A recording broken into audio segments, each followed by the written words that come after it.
భవన నిర్మాణ కార్మికులకు థంబ్ సిస్టమ్ రద్దు చేసి పాత పద్ధతిని కొనసాగించాలని కేంద్ర రాష్ట్ర ప్రభుత్వాలు భవన నిర్మాణ కార్మిక సంక్షేమానికి ఉపయోగపడే లేబర్ కార్డు వ్యవస్థని ప్రైవేటు పరం చేసి ఎల్ఐసి లాంటి వాటికి అప్పగించే ఆలోచన మానుకోవాలని ఏఐటియుసి రాజన్న సిరిసిల్ల జిల్లా ప్రధాన కార్యదర్శి కడాలి రాములు డిమాండ్ చేశారు.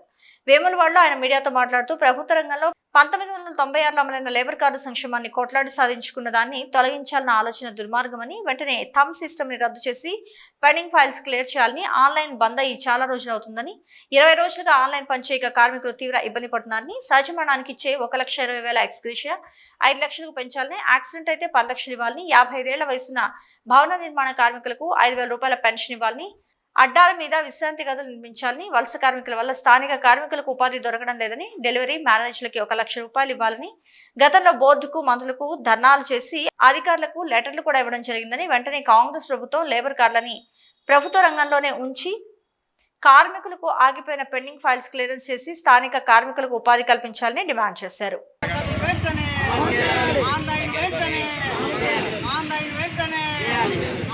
లేబర్ కార్డును వెంటనే నూతన లేబర్ కార్డును వెంటనే లేబర్ కార్డును వెంటనే ఆగిపోయినటువంటి పెయింటింగ్ బిల్లులను వెంటనే ఆగిపోయినటువంటి పెయింటింగ్ క్లియరెన్స్ వెంటనే.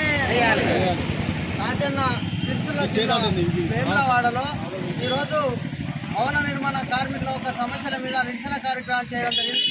ప్రధానంగా చూస్తే అప్పుడు 1996లో భవన నిర్మాణ కార్మికులకు సంక్షేమ నిధుల కిందకి ఉపయోగపడతాయని లేబర్ కార్డు ఆ ఒక కార్మికులు కొట్లాడి సాధించుకున్నటువంటి చట్టం ఇలా లేబర్ కార్డులు అమలుకి వచ్చినాయి. కానీ అప్పుడు కాంగ్రెస్ ప్రభుత్వంలో రీన్వాల్ ఉన్నా లేకున్నా కూడా మనిషి మరణించినటువంటి బెనిఫిట్స్ ఇచ్చారు. ఇప్పుడు చూసుకుంటే బీఆర్ఎస్ ప్రభుత్వం వచ్చినాక బీజేపీ పార్టీ బీఆర్ఎస్ పార్టీ దానికి బడ్జెట్ పెంచినామన్న ధోరణితో రీన్వాల్ లేకుండా పైసలు ఇవ్వడం బంద్ చేసింది.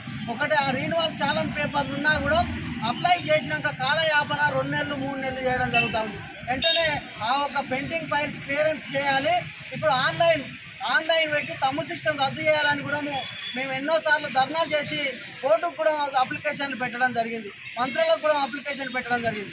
ఆ థంబ్ సిస్టమ్ వలన ఇప్పుడు సుతార్ పని సెంటరింగ్ పని చేసే కార్మికులు, ఎలక్ట్రీషియన్ కానీ, పొలంబర్ కానీ, ఇలా పెయింటర్ కానీ, పథక కార్మికులు ఆ ఒక కెమికల్ ద్వారా, సిమెంట్ ద్వారా ఏలు ముద్రలు అనేది అరిగిపోయి ఆ ఒక తమ్ము రావడం లేదు. అది క్యాన్సల్ చేయాలని గత ప్రభుత్వంలో చెప్పడం జరిగింది. వెంటనే ఆ థంబ్ సిస్టమ్ రద్దు చేయాలి. అదేవిధంగా ఆఫీసులలో ఉన్నటువంటి పెండింగ్ ఫైల్స్ క్లియరెన్స్ చేసి కార్మికులకు ఆ ఒక బెనిఫిట్స్ అందియాలి. అదేవిధంగా ఇప్పుడు నూతన లేబర్ కార్డుల కోసం ఆన్లైన్ పనిభారం అనేది ఇలా ఆన్లైన్ నడవడం లేదు. వెంటనే ఆన్లైన్ కూడా ఈ థంబ్ సిస్టమ్ రద్దు చేసేంత వరకు ఆన్లైన్ వెంటనే అమలు చేయాలి. ఆ ఒక కార్మికులు ఒక పెండింగ్ ఫైల్స్ క్లియరెన్స్ చేయాలి. అదేవిధంగా మేము యాక్సిడెంటల్ డెత్కు 10 లక్షల రూపాయలు పెట్టినాం డిమాండ్. ఇప్పుడు అదే 6,20,000 మీద నడుస్తూ ఉంది. దాన్ని కూడా 10 లక్షలకు పెంచాలి. సహజ మరణం కూడా 5 లక్షల రూపాయలు ఇవ్వాలనేది కూడా కార్మికుల డిమాండ్.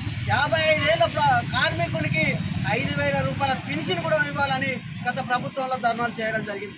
ఇలా ఇతర రంగాల కార్మికులకు ఇస్తున్నారు. పక్క గోవా రాష్ట్రం లాంటిది, తమిళనాడు రాష్ట్రం లాంటిది పెన్షన్లు ఇస్తూ ఉన్నారు. అదేవిధంగా తెలంగాణ రాష్ట్ర ప్రభుత్వం కూడా, కాంగ్రెస్ ప్రభుత్వం వెంటనే ఆ పెన్షన్లు కూడా అమలు చేయాలి. లేని పెద్ద ఎత్తున ఆందోళన కార్యక్రమం చేస్తామని భవన నిర్మాణ కార్మిక సంఘం జిల్లా సెక్రటరీ, ఏఐటిసి జిల్లా సెక్రటరీగా డిమాండ్ చేస్తూ ఉన్నాం.